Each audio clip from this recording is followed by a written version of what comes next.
کی طرف وحی بھیجی، فرمایا میرے پیارے موسیٰ آپ فلاں سرزمین میں چلے جائیں، اس کے فلاں جنگل میں بیابان کے اندر میرا ایک محبوب مرا پڑا ہے، اس کو اٹھا بھی صحیح، غسل بھی دے، کفن بھی پہنا اور دفن بھی کر، جنازہ بھی پڑھ۔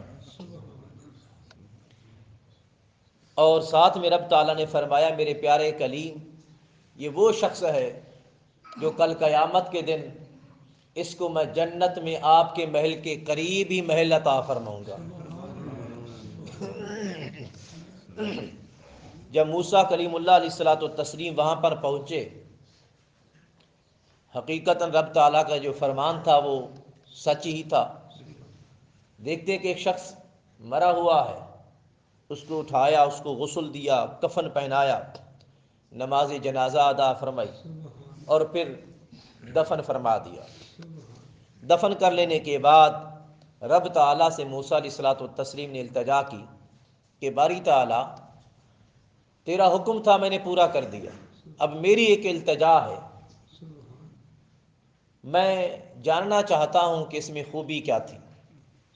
حالانکہ جب میں نے اس شخص کو اٹھایا تو اس کے علاقے والے سارے اس کی برائی بیان کرتے تھے، کہتے تھے کہ زمین پر دھرتی پر ایسا کوئی گناہ نہیں جو اس نے چھوڑ دیا ہو، اس نے سارے گناہ کیے، لیکن تو فرماتا ہے میرا محبوب ہے اور جنت میں میرے قریب رہے گا، ایسی بات کیا ہے؟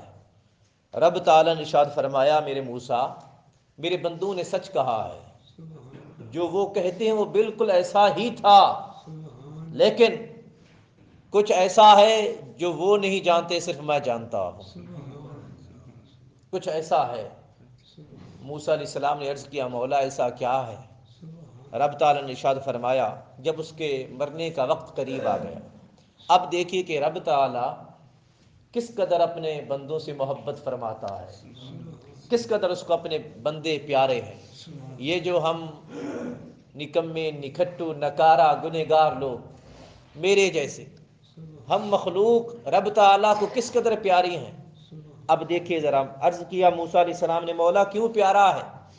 رب تعالیٰ نے ارشاد فرمایا میرے کلیم جب اس کے مرنے کا وقت قریب آیا، اس کو تو معلوم نہیں تھا کہ میری موت کا وقت آ گیا ہے، لیکن اس نے 5 کلمات سے مجھ سے دعا کی تھی، یعنی 5 الفاظ کے ساتھ مجھ سے دعا مانگی تھی، 5 جملے بولے تھے۔ مولا وہ کون سے تھے؟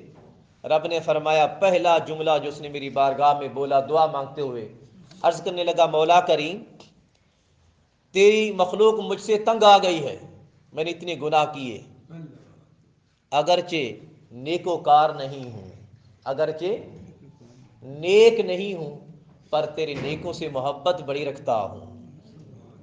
آئے الفاظ پہ ذرا غور کیجئے گا۔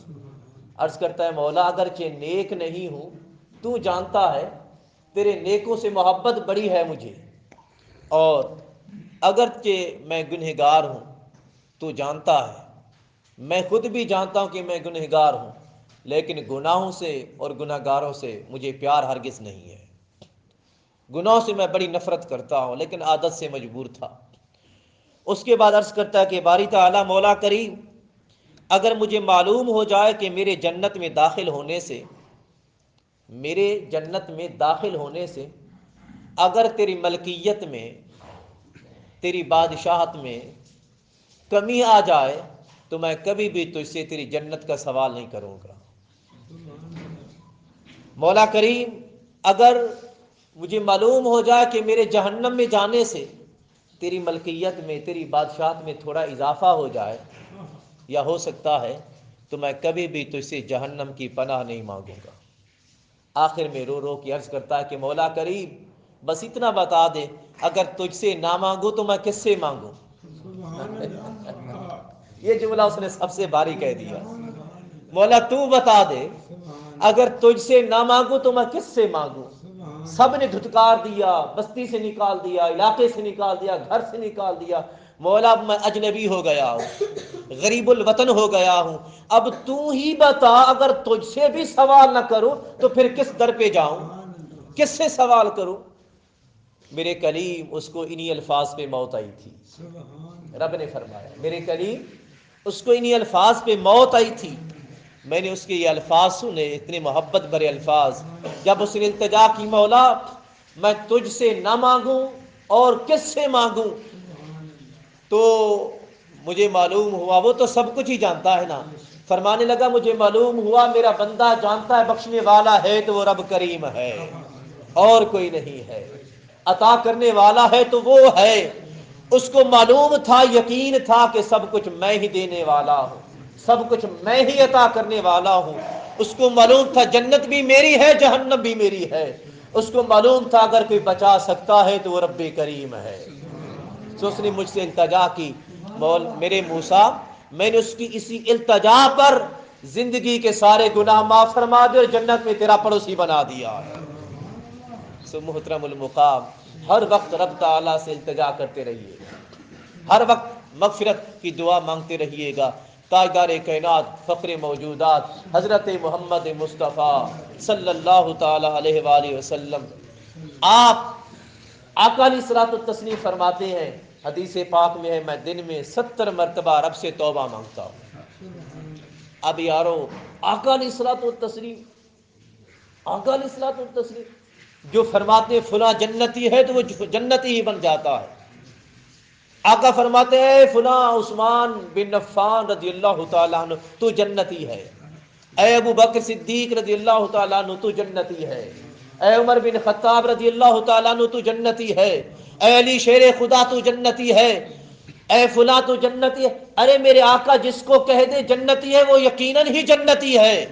وہ تو جنت بانٹنے والے ہیں، وہ تو جنت دینے والے ہیں، مگر وہ خود فرماتے ہیں میں دن میں 70 مرتبہ مالک سے توبہ کرتا ہوں، استغفار پڑھتا ہوں، 70 مرتبہ استغفار پڑھتا ہوں.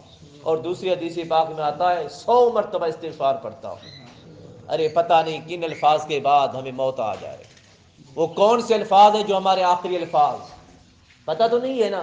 اس وقت ہر وقت اپنے رب سے تعلق میں رہیں. یہ جو استغفار ہے نا یہ رب سے تعلق ہے. درود پڑھتے رہیں، استغفار پڑھتے رہیں، کچھ نہ کچھ رب تعالیٰ کا ذکر کرتے رہیں.